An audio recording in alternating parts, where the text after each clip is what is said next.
unë do ta nis aty ku na prezantove në fillim. Domethënë, sa të rinj jemi ne dhe jemi të gjithë ish. Domethënë, çka ka ish PD-ja, sa më të rinj janë të gjithë ish. Ish jemi të gjithë, por për ju është paradoksale sepse jeni në mosha treja. Të rinj jemi të angazhuar, pavarësisht se kemi gjithë jetën PD në struktura, në forume, gjithë me radhë, prap jemi ish.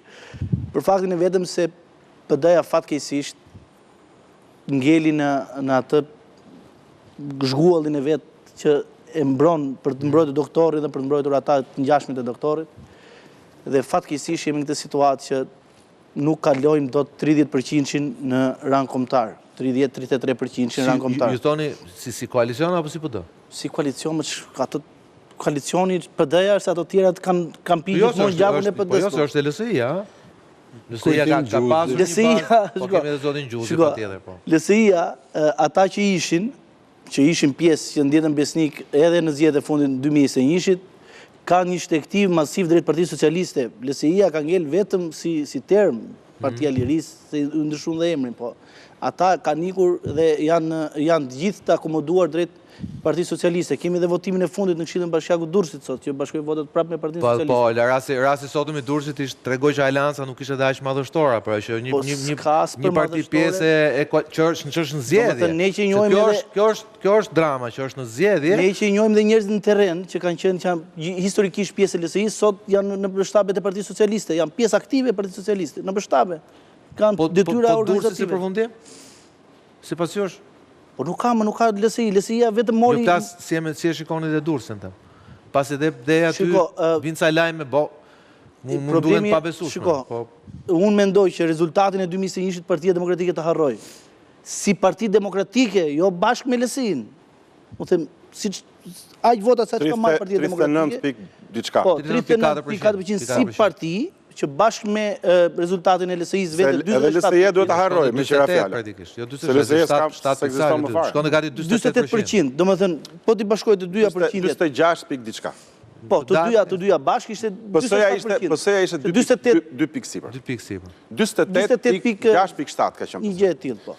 2 poshtë janë të dyja bashkë. Po, dhe ky rezultati nuk po them të dyja bashkë, unë po them rezultatin si PD vetëm, si Partia Demokratike, që ishte numri 9 në 2021, të harroj, do jetë 5-6 pikë më poshtë në vlerësimin tim. Dhe Partia Demokratike tani po e kupton realisht gjendjen në cilën është, tani po kupton edhe gabime strategjike ka bërë me kodin zgjedhor.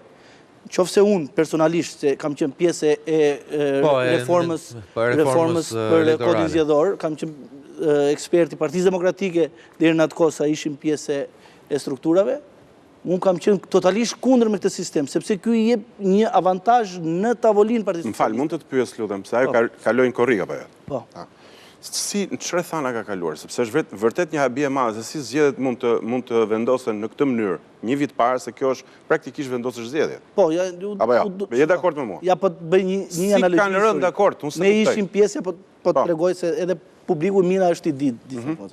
Unë isha ekspert i Partisë Demokratike në Komision të Reformës Zgjedhore. Zoti Alibeja ishte drejtuesi i Partisë Demokratike në Reformën Zgjedhore. Ju e dini që aty ka negociata. Negociatat fillonin që nga Shqipëria një zonë për ta kaluar në disa zona deri në 4 zona. Kërkesa lulit, po. Po ishim pjesë e diskutimeve, votim dhe numërim elektronik, edhe ne pak a shumë arritëm depolitizimi administratës zgjedhore që dham dakordsinë për këtë. Po, atë që ka kërkuar Rama, Po, ishim dakord, kishim një formulë. Edhe ka dhe sens me të kërkullën ndërkombëtare. Edhe të garantoj cilësia zgjedhjeve, po edhe të garantoj dhe depolitizimi i administratës zgjedhore, sepse do implementoshim më shumë votime dhe numërim elektronik. Ra dakord përseja për 6 qarqet më të mëdhaja, do më thënë kishim një dakordsi.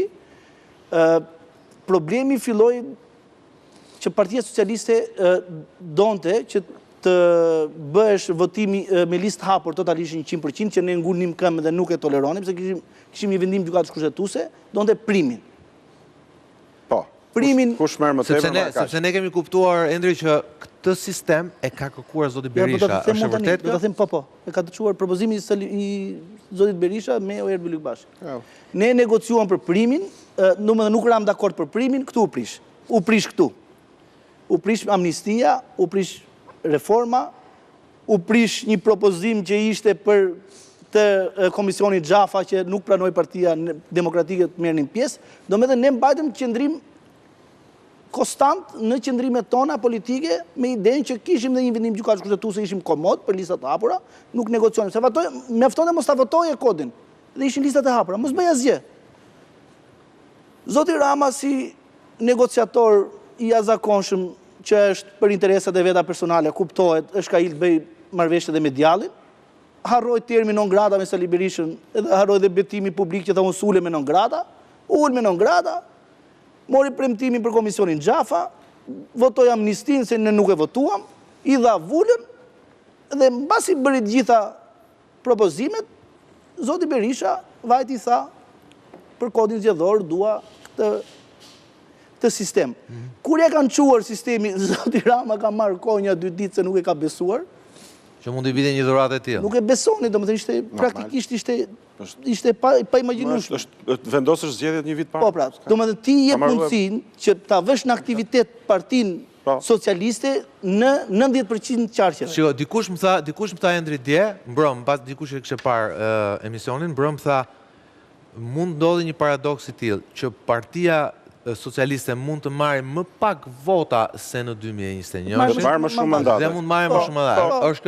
Edhe 45%. Si ka mundësi? Sepse, ja po ta them unë, qofse partitë e vogla, asnjëra prej tyre nuk merr mandat, atëherë partia kryesore me rregullin e Tohontit merr më shumë mandate. Megjithëse është përqindja më e vogël, por merr mandate më shumë, sepse këto mandate duhen shpërndarë, 16 mandate duhen shpërndarë për çarkun e fjerit. Le të ketë PS-ja pak më pak, po nëse PS-ja ka për shembull nga 55 vete 52, e kemi edhe fjerin duket, nda nxirrin edhe fjerin, po. Dhe PD-ja nga 39 që ishim në 37, vete në 30, nuk vete më 9-7 si që nda opozita. Jo, kjo është 2021, sondazhin tonë për 2025-ën, kjo është sondazhi i fjerit. Pra, PS-ja është 57.3 si pas sondazhit tonë, Aleanca e Partisë Demokratike është 39.5. Nda nxirrin pak 2021-ën? Ju lutem? Këto janë rezultatet e 2021-shit. Pra, këtu shikojmë që koalicioni PD-LSI sot ka humbur spaku 8 pikë, ndërkohë që PS-ja është rritur praktikisht me 2-3 pikë. Nxjerrim edhe një herë 2025-ën, lutem sondazhin tonë? Ka humbur 5 pikë PD. Po ka humbur koalicioni 5 pikë. Dhe ndërkohë është rrit 5 pikë, 4 pikë tjerë, pra ka një diferencë për 10 pikësh. Sot është 10-6. E sigurt është 10, apo? 10-6. Po. Në qoftë se PS-ja dhe qoftë se PD-ja bie nën 35% ose nën 30. Si koalicion po thonë. Mendoj që në fjerë ka probabilitet dhe një parti e vogël të marrë nuk po të marrë koalicion, se unë nuk e quaj fare PL-n, me të drejtën, po. Numri 1. Në qoftë se bie nën 35%, hum dhe të 6. Hum dhe 6. Pra shkon 11 me 5. Vete 57. 11 me ves. Po kjo që ka shumë këto partitë e tjera të vogla. Asnjëra nga ato nuk marrin. Po, gjithë këto po kë prodhojnë mandat. Duket është këtë 3.7. Prodhojnë mandatin e 11. Po mandati do ndahet apo jo? Po pra, e merr ai që ka më shumë përqindje. Edhe mund ta marrë një mandat. Prodhojnë mandat. Po, 11. Shiko, qarku fjerit për të marrë një deputet do 6.5% minimalisht, 6.5%. Po, dhe LSI-ja shkoi 7.1, prandaj e mori mandatin. Do 6.5% që ta marri. Nëse nuk merr 6.5%, ti nuk e merr mandatin. Por mandati dikujt i shkon. Patjetër pra. Edhe në këtë moment po them unë, nëse mandati, për shembull, e zëm Partia Demokratike merr 36%, i bie që mandati i 6 është i rrezikuar, sepse 6.5% bëjnë 36, 39%, duhen minimalisht 39%. Qofse mbetja e Partisë Socialiste është më e madhe se mbetja e PD-s, i vete asaj mandati i fundit me rregullin e Tohontit. Me rregullin e Tohontit, mirë. Edhe diçka tjetër se e lash përgjysëm. Edhe këtë punë e votimit dhe numërimit elektronik, edhe për votën e emigrantëve, se e lash përgjysëm dhe këtë ka qenë pjesë e negociatave. Kështu siç është bërë, është propozimi mot-a-mo i Partisë Socialiste. Identik, këtë ka kërkuar PS-ja. PS-ja ka kërkuar këtë sistem. Ne nuk e pranuam. Nuk e pranuam se thamë ti bën dy lloj qytetarësh, diferencime ndryshme, ai voton në shtëpi kurse unë do të në radhë, duhet vetë t'jap shenjën e gishtit, identitetin. E vërtetë është, dhe me thënë vërtetë është, edhe unë e kam kundërshtuar dhe kam debatuar me Celi Bashin që duhet ta kishim edhe shqiptarët e Shqipërisë ta kishin këtë drejtë. Po pra, domethënë ti o votim elektronik për gjithë. Ti bën diferencimin dis qytetarëve tu. E vërtetë është, po. Ti kemi thënë që do ketë votim familjar masiv dhe kjo është në kundërshtim të hapur me gjithë rregullat. Dhe po e tregojnë pamjet që vijnë nga emigracioni që problemi është që do i tregojnë nga 10-15 zarf ndorë secili. Ja këtu gjitha me radhë. E tjetra është që ti mund të kesh korupcion masiv në zgjedhje sepse merr votat i çon atje te zyrat elektorale, siç ka Partia Socialiste në Greqi, në Itali e gjithë me radhë, kanë dhe parti pa tjetër, po ata e kanë me struktura të strukturuar, çon 100 vota atje, merr ato çka ke për të marrë dhe ikën me vrap. Ka diskutime pastaj në lidhje dhe me faktin që kush ka përgjegjësi penale, a mund dënohen këta që bëjnë vepra penale, që është shitblerja e votës, se ata i bën jashtë territorit të Republikës së Shqipërisë. Propozimi jon ka qenë votimi numërim elektronik. Ata po tregojnë, po tregohet masivisht vota. Po pra. Po ta shohësh. Ajo është administrative. Ka dalë në rrjetin social penale, po problemi është ajo social del ai tjetri me 4 zarfa dhe thotë ta blen, Skënder ta blen. Vetë ai thotë bie 100 vota, 100 zarfe, urdhëro lekët dhe ik. Po. I plotson, mbyll zarfin, ti se di askush ka votuar, askush ka votuar. Jo, paradoksi